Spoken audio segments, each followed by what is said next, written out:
Hi, this is Lucia with The Art of Love. I'm a dating and relationship expert specializing in helping you get your ex back or to get over your ex. If you're listening to this, it's probably because you were broken up with or you had to break up with someone because they took you for granted, weren't treating you right, or they cheated. And I know that right now you're feeling lost and hopeless. So I am making this video to give you back some hope because you probably think it's impossible to get your ex back right now.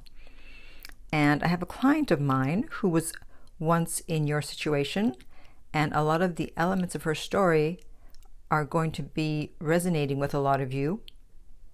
And I hope that her story will uplift you and give you some hope. So stay tuned. But first, I want to welcome back my beautiful No Contact Army. If you need help to stay in no contact, then be sure to download my app Silencio. The link is underneath every single video and podcast. And if you too would like to join our No Contact Army, all you have to do is hit the subscribe button and the bell notification, and you're in. And to read our manual, go to nocontactsecrets.com, where you can read 2 free chapters before purchasing the book. Okay, so she sent me an initial email. I'm going to read some of it and let you know what happened. Okay, so she said that she was in a long-distance relationship for 2 years,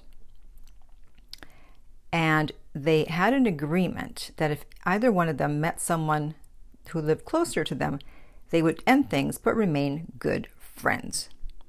And I said, yeah, right. I told her, she's being naive. That is not going to happen. And most people are not going to stick to that anyway.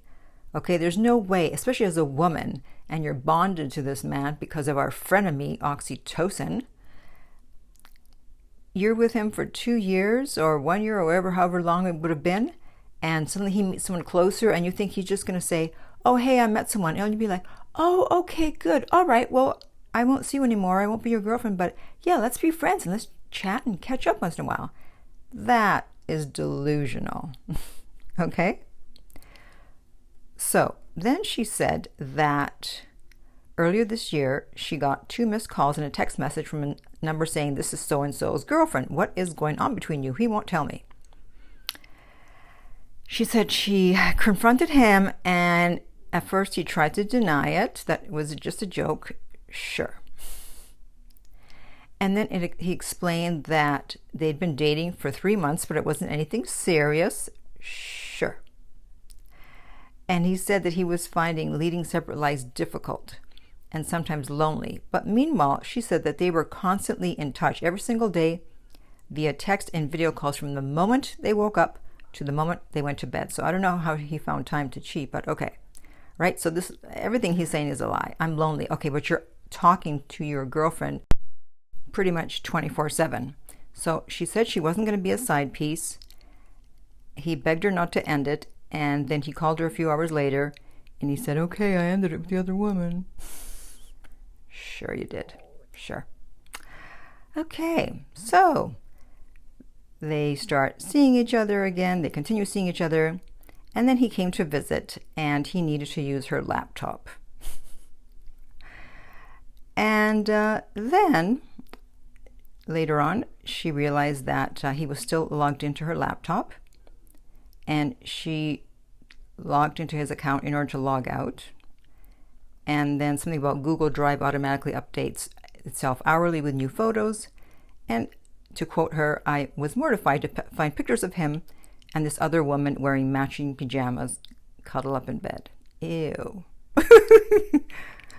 Matching pajamas. Get out of here with that. And they had a date on them. And this was after he had supposedly broken up with the other woman. So she texted him immediately, and of course what did he do? What do you think he did? He lied again. And he said, oh, those are old photos. Yeah, right. So obviously she didn't buy it. And then, of course, he said he was sorry that he lied. He regretted his decision, blah, blah, blah. He understood if she never wanted to see him again. And he's texting her this, and she's ignoring him. Once again, he apologizes. She's ignoring him. So she says to me, I still haven't contacted him. I don't even know if I want him back. My head and my heart are so conflicted, of course. I still care deeply, and despite my most logical argument to never speak to him again, it kills me to know that this other woman may get him. And I said, what is she getting? A liar and a cheater? It's not like she's getting some prize. If anything, you should feel sorry for her. Never mind it killing you that she's getting him. And so she goes, it's taken every fiber of my being to not reach out and call him every name under the sun and accuse him of lying in the first place. Well, he already knows he lied, so you're stating the obvious. And, what's that going to do? You're going to feel better for 5 minutes, and then you're going to go right back to feeling terrible.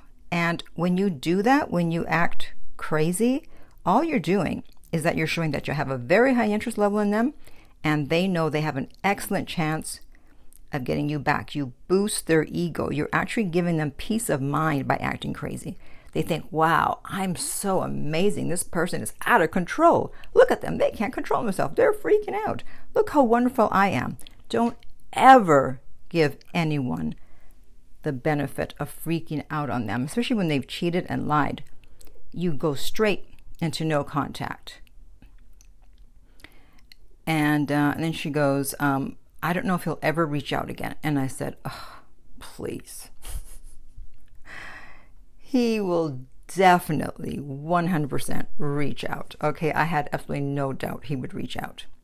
All right, so that was the last I heard. And then a few months later, what do you know? I hear from her again. And here is her success story.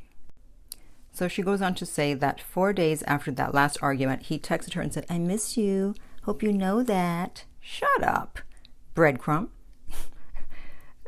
And then 8 days into no contact, he responded to a story on her Instagram, and he goes, you look so beautiful.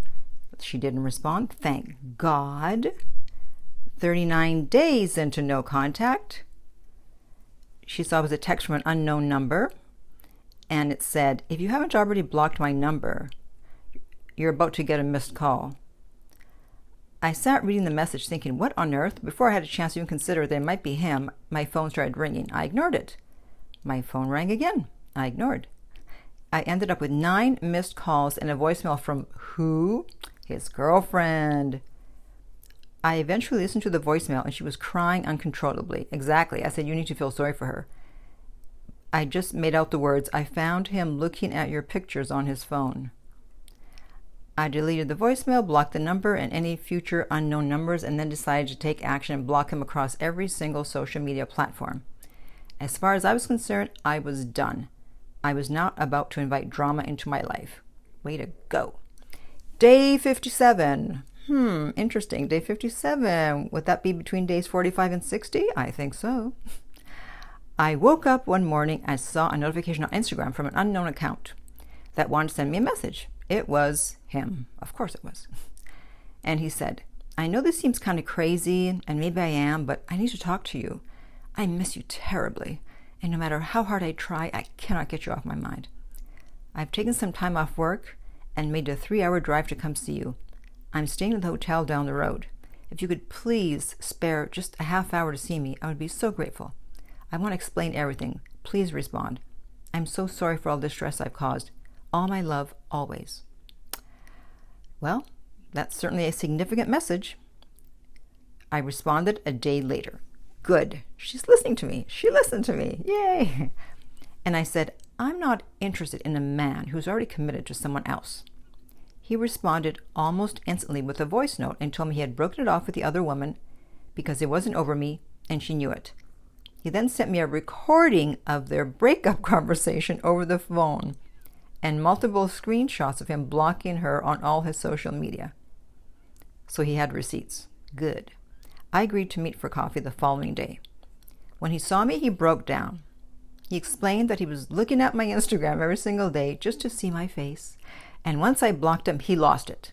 This is why I say to block your ex after, well, I say 60 days. She blocked him sooner because of all that drama with the girlfriend. But at some point, if you don't hear from your ex, you ought to block them, because this is often the response. Because they feel a connection to you as long as they can see your photos, your social media, your Instagram, whatever. And then when you block them, it's like you totally cut them off. You're gone. You're dead. He and his girlfriend would argue relentlessly about me because he refused to block me or delete my number. He wanted to message me every single day, but didn't know what to say or how he could possibly rectify the situation he had caused. It got so unbearable for him that he decided to create a fake account on Instagram just to message me because he knows I reject unknown callers. So what did I say about the only reason that someone will come back? It's because they feel that they will be happier and they need to be in pain. And this is what happened. As he said, it was so unbearable for him. He had to do something. She continued, he was a changed man. I couldn't believe my eyes. He was so sure of himself previously, but now I had this broken down man sitting in front of me begging me to take him back. And there, ladies and gentlemen, is the power of no contact. Most people are bluffing. Most people wear a mask. They put on a brave front and you're like, oh my God, I'll never get him back. My ex is so stubborn. My ex is so cocky. Oh, they're not interested. And then you find out the truth. As I often, when I read the comments and the story, you see lately the stories of the ex is coming back and crying, and this one broken. I was heartbroken inside and I wanted to desperately hug him and tell him things were okay. But instead, I just said, I need some time and space to process this. Wonderful, great. She did exactly what I say to do. She's playing this perfectly. I love it. I finished my coffee and said goodbye. And he's called me every day since just to check in. This entire time, I thought he was enjoying life to the fullest with this other woman. See, we don't know what's going on. We just think the worst. We just think, oh yes, he's off with someone else, or he's off with the girl he cheated with. He doesn't care about me. She doesn't care about me. I'll never hear from them. But no, we don't know what's going on. So he was not enjoying life to the fullest. He was miserable. And she just continues, I thought I was going to be forgotten. It was really difficult, but the no contact app helped, Silencio. The more time passed, the more confident I became that I could do it. I still love him with all my heart, but I'm not sure if this is the right path for me anymore. So then I just got an update from her today, the day that I'm recording this. And she said that she asked him the 6 questions, which you absolutely have to ask your ex if they want you to take them back. And I'll put the link in the upper right-hand corner. You don't just take them back. No. They got to pay a price also. They got to have great answers to these 6 questions, and there needs to be a price paid. She said his answers made me a bit teary, I have to admit. He asked me if I would allow him to book a vacation to a surprise destination as a gesture to show how sorry he was. And of course, she said yes. Well, good for her. At least she got a vacation out of it. And possibly him back if she wants. So there you go. So anybody that would have talked to her before she heard from him would have thought, oh yeah, no, he was cheating on you. He chose the other girl. He doesn't want you. Forget it. Move on. You're never getting him back. It's an impossible situation. So it was long distance. There was infidelity, and yet she got him back. So I don't know what your situation is. It may also have distance. It may also have infidelity. Whatever the elements are, as long as you follow this strategy, you will have an excellent chance of getting your ex back. She did everything I would recommend you to do when you're broken up with or when you're forced to break up with someone, and she got him back. So if you're not familiar with my strategy, I suggest you listen to my no contact playlist to understand what to say when you hear from your ex, when to respond, when not to respond. We don't respond to breadcrumbs around here. I know everyone else says to respond to every single message. No. You wait until they say something significant. And if they really care, if a guy really cares, if a girl really cares, they will eventually say something significant. And if they don't, it's because they're not that interested. Okay? So now I want to hear from you. What do you think of this story? Would you have taken them back? What would you have done in this situation? Please comment below. And if you'd like my help to get your ex back, you can contact me at theartoflove.net and we will send you the rates. The direct link is below. If you're listening to this as a podcast, please rate and review. If you found this video helpful, please like, subscribe, and share. And finally, remember that love inspires, empowers, uplifts, and enlightens.